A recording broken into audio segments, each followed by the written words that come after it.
Congratulations, you have your home. Everyone, welcome back to Real Estate Safe Haven. Today, we're going to be going over our simple 9 step home buying process. I put this together over the last 6 years.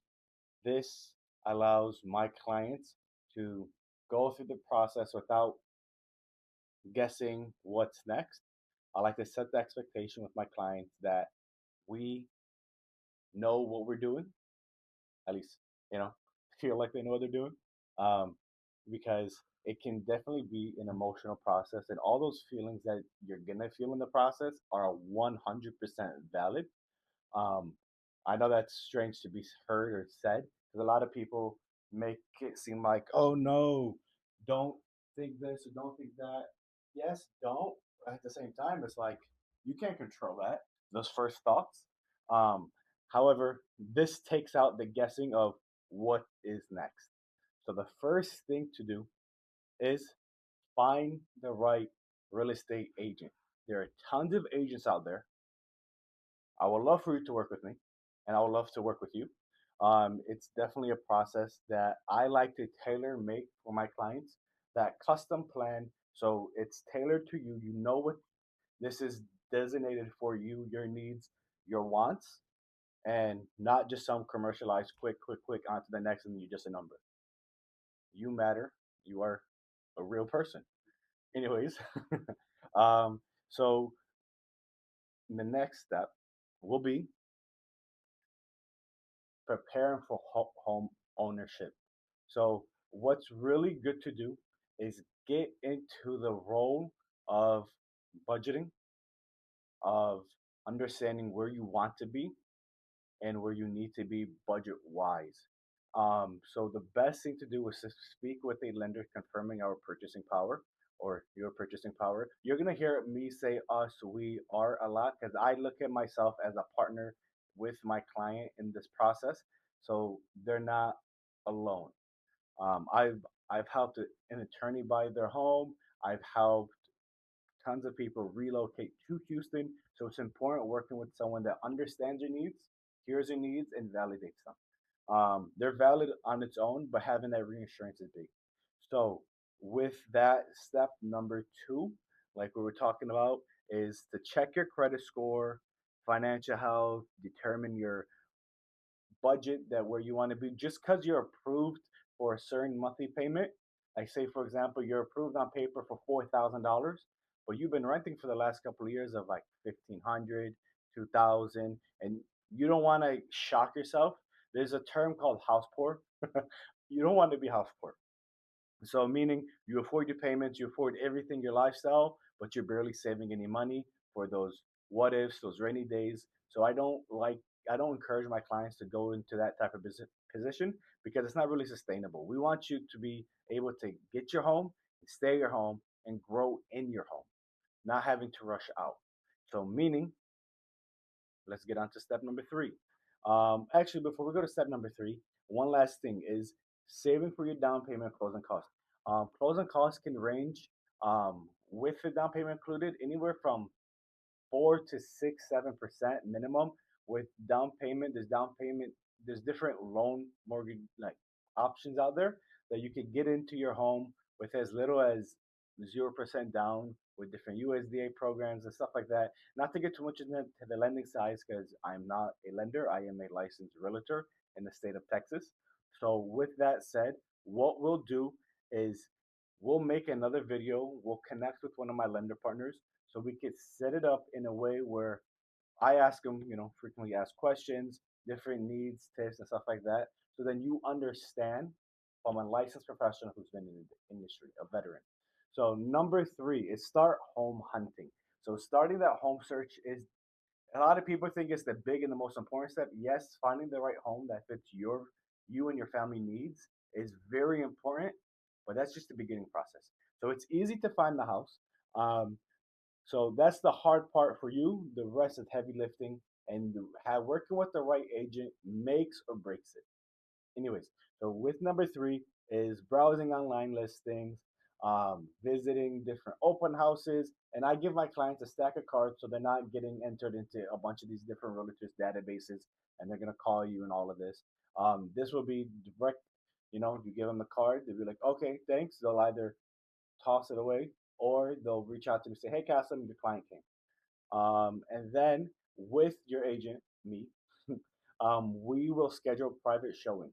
So we'll go, so it's just us, and we get to go look through the house and see if it's what you want. We'll look in the closets. What I like to do while going through the process is look at all the corners, the stuff in the closet, not the actual stuff, but like the ceilings and stuff like that. Because it tells a lot. We'll make another video or another podcast going over what process to do and what to look at and what is important. Those like hidden steps. All right. Number four. Once we find that perfect home, you're like, yes, this is what I want. We go ahead and make an offer. But prior to making an offer, I do something called a CMA, a comparative market analysis. This allows for us to make a educated legit offer that's not just throwing numbers out there. I hate when working with a client and not to do it because how do we know we're offering the best offer for us? Because they could be listed at 500,000, but the house is worth 400,000, 450. So that's a hundred to $50,000 to $100,000 price difference that you're saving. Of course, there's different sections for us to save on. Oh, my bad, man. No, you're cool. You're cool. All right. So I decided to print everything out so it'll be easier. So I'm not looking at my phone, act like a little more professional. Anyway, let me go ahead and take a sip. Not sponsored, by the way. All right. So back to making the offer. So, like I was saying, you could utilize the CMA as an extra leverage to negotiate. So, with that, like I was saying, it could be a price of from a 50 to 100,000. We may not get the full 50 or 100,000 off based off negotiation and time, place in the market, location, all of that. But with that said, it's a good tool. Number five is once we're done negotiating, we come to that agreement, we go ahead and execute the contract. Once it's executed, this is a legal binding contract to the state by the state of Texas. The Texas promulgated form that we use most times for new construction. We'll get into that different, but that's a different style contract. So with that, we review everything, execute, and then ensure all the terms are in place, including financing, including any inspection contingencies. So once we go under contract, there's something called earnest money. We will have to put in that earnest money to the title company within 3 days of execution. So if we execute Friday, we need to get it in by Wednesday. With that said, we also have something called option period. We have to put the option period in. Also, this is a basically saying thank you for taking the property off the market for us to do our inspection and everything.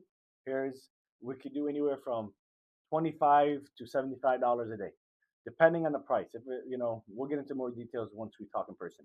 Um, so with that money, and so does the earnest money go towards your closing costs. If we do terminate within the option period, we you will get that earnest money back 100%. The option period, however, stays with the seller because that is a courtesy payment for them taking the house off. Next, um, after we get out of there, at the same time, I'm going to be going back and forth with title company, the lender, getting updates for us, making sure we are all on track for closing. Next, we have something called step number six, which is getting into that inspection and appraisal. So we hire a home inspector. By we, I mean you. But I give you options and do your own research because this will give you a good a way to find the best inspector that you feel is fit and capable to do it. And then the appraisal, we get that done too. The lender will order the appraisal, and that cost will be covered in closing costs most times. Um, with the inspector, they're with basic home inspection. They do mechanical, structural inspection, and then you know going through making sure everything is supposed to be there. And then if it's not, they call it out on the sheet, and we get that form within end of day to 24, the most 48 hours, depending on the size of the house. But typically should be no later than next day. Um, Also, with that said, there's different styles of inspections. If we're doing new construction, there's something called um, a new construction inspection. So if it's already an inventory home completely built, guess what that means? That means we only do a traditional style inspection. So the inspector will go up on the roof, they'll check the foundation. Depending on the inspector, they'll have a machine that goes just like an octopus. So it has a bunch of different lines going through and checking the elevation of each side of the foundation to make sure. Also, some of them will check for termites. There's a bunch of different add-ons that you could do. We could get into that more in depth in another video or podcast. Next, we're gonna, wait for the appraisal to come back. The lender wants to make sure the house is worth what we are intending to pay. So if it comes back at, you know, agreed sales price, perfect. A lot of sometimes they may come back, hey, you're walking into equity now. Sometimes it's rare, but it does happen. It hasn't happened with me, but it has happened where the house won't appraise. And now what happens? Depending how much you put down, the lender may push it through and say, okay, depending, also it could say, hey, you have to come up with that extra, depending what it is. If it could be anywhere from a couple $1,000 to a couple hundred to 10, 20, 30, $40,000. Hasn't happened with me, but like I said, there's ways to you know make sure the house does come to that appraisal based off. So for example, if the roof was recently replaced, it was recently renovated, there's upgrades in there, that will allow the lender to know, hey, there's value put into the house extra, and they will take that into account. That's more for sellers. That's what I do with my sellers. Is I'll have a list of upgrades and updates, and that does help with the appraisal value. We're gonna go to 7, but let me fix the camera real quick. Going to number 7. Oh, before we go to number 7, after negotiation, I mean inspection, that's when we can go back to the negotiate the table while we're still in that option period and negotiate for any repairs, have them repair it, or cash in lieu of repairs. Next, we go to number 7, is securing the mortgage. We're securing the mortgage. The lender's going to ask you for a couple more documents. They're going to say, hey, so and so, we need your 2023 taxes. They may need your 2023 taxes. Most of the time, they're going to ask for 2 years of tax returns. If you own a business, they may ask for more. And then they're going to do another look into your credit score and your credit history. Make sure nothing changed. After that, we should be getting the final loan approval. You're going to get something called a loan estimate. You should get 2. There's going to be a rough one and then the final. With that, that's going to entail everything: your closing costs, taxes, down payment, HOA, stuff like that. So it's very important that we look through those and go through that process to make sure. And I always go through it with my clients. Next, there's something called homeowners insurance. So depending how much you're putting down, there's something called PMI, private mortgage insurance. That's an insurance covering the bank on your loan, and you will have to pay that depending on the program. So you have 20% equity or for the term. Next, there's something called a final walkthrough. New construction, during that step 7, we're going to have something called the blue tape walkthrough. That's when we go through, you see a scratch on the wall, nick on the wall, we're taping it, they're going to get it fixed. If you see something that's like, hey, I think we need to get this done, I don't know, I want this straightened out. It could be literally anything cosmetic to everything. The inspector, when it's new construction, will go through sometimes, point out, hey, you're going to want this, hey, you're going to want that. Sometimes they may put tape if they have. That but it's when you're very in the process to know of inspection, when you're in the you let the inspector do his thing. If you want to go and be there, you can go there and be there, ask some questions. You don't distract him because you want him to find everything. Number 8. Distract him because you want him to find everything. Number eight, the final walkthrough. That's make sure like no pipes burst, the morning before repairs are made. We're gonna if it was sure resale, we're gonna ask for receipt of repair, and in Texas they have to be done by a licensed contractor. Receipt of repair, and in Texas they have to be done by a licensed. Also, like I said, everything is in working condition. We're gonna ensure, for example, there's a leak or there's a storm. Also with a storm. If, for example, there's a leak or there's a storm, I don't go back and forth here. With a soft, title is going to put a hold on closing. Why? Because they want to ensure the house doesn't get destroyed. If it does, we'll revisit that then. God forbid, doesn't really. Fine. Closing day. We're going to sign all legal documents, including the mortgage, deed, paying closing costs. That's what you're going to be doing. Paying the closing costs. When you're paying closing costs and the down payment, it could be a wire or a cashier's check. Depending on the title company, they'll say, we prefer this or we prefer that. Also, after that, congratulations. You have your home or your investment property. You are ready to go get your keys. Depending where it is, you'll get your keys from the title company, or you'll get it from the builder, or you get it from the house. But anyways, you are a new homeowner and you're ready to do whatever you want. Let me know if you guys have any questions. Comment down below. I'm also going to have right here my Calendly, so you can reserve and schedule your time to communicate with me, talk with me if you have any questions. And then I'll also have my email in the description below, so then you can go ahead and understand everything thoroughly. And then if not, you will communicate then in that way. I think I said that wrong. What we'll do is I'll have my email there or that. And then if you have any questions, you're able to call me, or email me. And with that done, if you have any questions, comment down below. Make sure to like and follow and subscribe. Make sure to subscribe.